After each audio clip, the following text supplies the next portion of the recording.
കേരള നിയമസഭയിൽ B J പിക്ക് office മുറിയായി. സഭയിൽ ആദ്യമായാണ് ബി ജെ പിക്ക് സ്വന്തമായി പാർലമെന്ററി ഓഫീസ് ലഭിക്കുന്നത്. സഭാ സമുച്ചയത്തിലെ 303 നമ്പർ മുറിയാണ് പാർലമെന്ററി പാർട്ടി ഓഫീസായി നൽകിയിരിക്കുന്നത്. പൂജയ്ക്ക് ശേഷം ഓഫീസ് തുറക്കുമെന്ന് നേതാക്കൾ അറിയിച്ചു. വി എസ് അനു ചേരുകയാണ്. വി എസ് അനു, എന്തായാലും ബി ജെ പിക്ക് ഒരു ചരിത്ര നിമിഷമാണ്. അവരുടെ ആദ്യത്തെ പാർലമെന്ററി പാർട്ടി ഓഫീസ് നിയമസഭയിൽ ഉണ്ടാവുകയാണ്.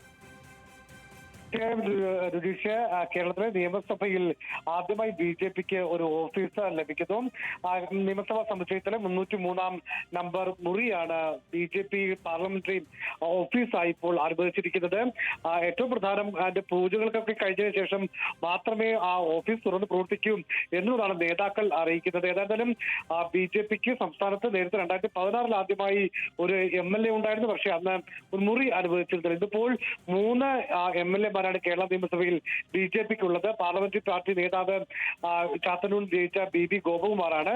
സ്വാഭാവികമായും പാർലമെന്ററി പാർട്ടിക്ക് ഉള്ള നിലയിലാണ് ഇപ്പോൾ അവർക്കൊരു മുറി അനുവദിച്ചിരിക്കുന്നത്. ശരി വി എസ് എൻ.